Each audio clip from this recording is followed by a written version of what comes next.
Officials in Moscow report that a large number of Ukrainian drones have targeted the Russian capital in what appears to be the most extensive assault on the city since the beginning of the war. As a result of these drone strikes, flights at Moscow's Sheremetyevo International Airport have been temporarily suspended. Authorities indicate that Russian defenses managed to intercept and shoot down at least 91 Ukrainian drones that were aimed at the city. Russia is now experiencing direct consequences of the ongoing conflict. Over recent months, explosions, burning refineries, sirens blaring, and damaged power infrastructure have become a common occurrence, not just for Ukraine but also for Russian citizens.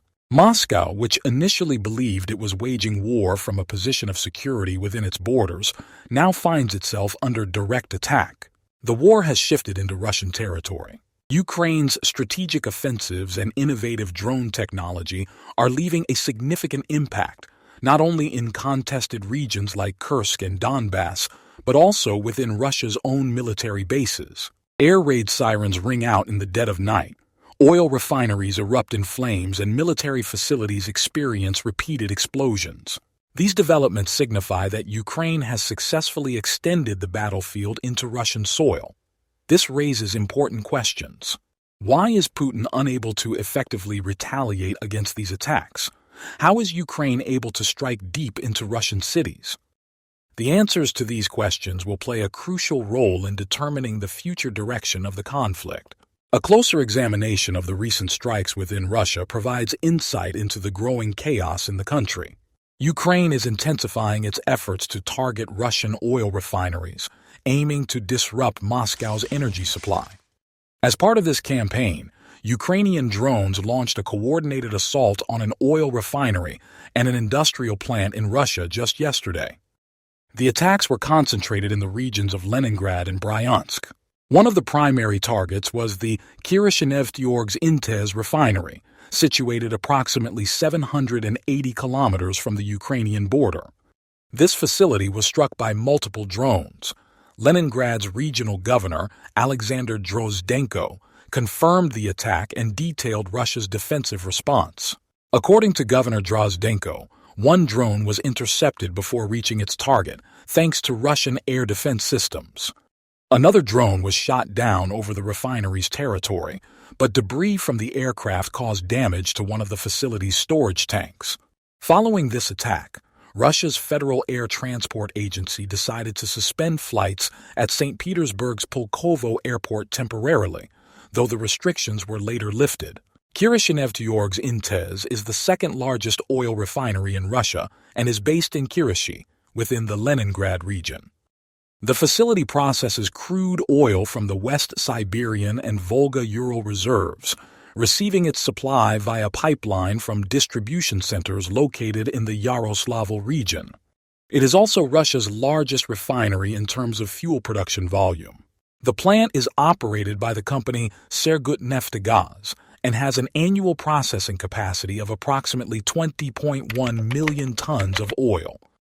The Bryansk region has also been a frequent target of Ukrainian drone operations. One of the latest assaults was directed at the OAO Conserve Sushprod enterprise, a facility in Starodub that manufactures dry rations for the Russian military.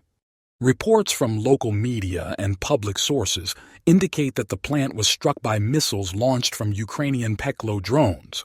Witnesses in the area reported hearing 7 explosions, followed by a large fire.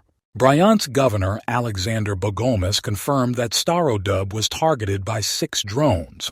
Meanwhile, Russian defense officials claimed that air defense units destroyed 9 Ukrainian drones over the Bryansk region. This raises questions about the effectiveness and capabilities of Ukraine's Peklo drone missiles. In early December, Ukraine began deploying its own domestically developed missiles. President Volodymyr Zelensky announced that the first batch of Peklo missile drones had been delivered to the Ukrainian armed forces. These new drones boast impressive capabilities, making them a powerful addition to Ukraine's arsenal. The Peklo drone missile, also known as Hell in Ukrainian, has a significantly greater range than the Western cruise and tactical ballistic missiles currently available to Ukraine. Reports suggest that Peklo can strike targets as far as 700 kilometers away, while reaching speeds of up to 700 kilometers per hour. With these specifications, the Peklo drone missile represents a significant advancement in Ukraine's ability to strike military targets deep inside Russian territory. Unlike conventional missiles, drone missiles have the advantage of being able to change direction mid-flight, navigate around obstacles, and counteract electronic warfare interference. Thanks to these features, Peklo's autonomous capabilities put approximately 20 tactical aviation airfields of the Russian aerospace forces at risk. The missile is capable of reaching major Russian air bases, including those in Milerovo, Savoslaika, and Engels. The Engels and Savoslaika airfields hold particular strategic importance as they house Russian Federation strategic bombers. Peklo's range makes these critical bases vulnerable to attack.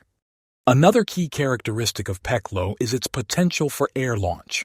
The mounting structures on the missile's upper body indicate that it could be deployed from fighter jets rather than ground-based launch systems.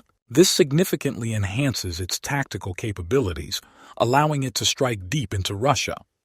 Although the exact specifications of the Peklo missile remain classified, official images offer some insights into its design.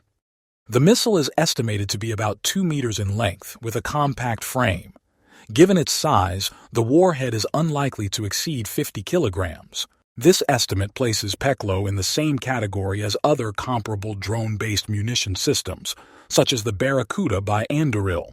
While it would be technically possible to increase the warhead's weight, doing so would reduce the missile's range. Peklo is powered by a small turbojet engine, though the exact model remains unidentified. Experts estimate that the missile requires thrust levels of between 400 and 600 newtons, which could be achieved using engines weighing between 4 and 8 kilograms. A more powerful variant with a thrust of 1,500 newtons could require an engine weighing about 17 kilograms. Closer examination of Peklo's design reveals further details. The missile's body is constructed using aviation-grade metal and rivets, allowing for mass production. The streamlined hull, composed of a few large sections, simplifies the assembly process. Notably, the engine is externally mounted, a design choice that optimizes internal space and negates the need for air intake structures. Officials also highlight the cost-effectiveness of Peklo. Despite its advanced capabilities, each Peklo missile is estimated to cost around $1 million, making it a relatively economical option compared to some Russian cruise missiles. By deploying these drones, Ukraine has been able to inflict substantial damage on Russia while minimizing its own expenses. As noted earlier, Ukraine's recent focus on attacking oil refineries is a calculated strategy aimed at severing critical energy supply lines that sustain Russia's war effort. Over the past 4 months, Ukraine has successfully executed at least 66 targeted strikes against strategic sites within Russia, delivering significant blows to Putin's war machine. February, in particular, saw a series of impactful strikes. One of the most distant attacks in February targeted the Saratov oil refinery, located 720 kilometers from the front line. In late January, Ukrainian drones managed to travel 800 kilometers to strike the oil refinery in Sheremetyevo, Nizhny Novgorod region.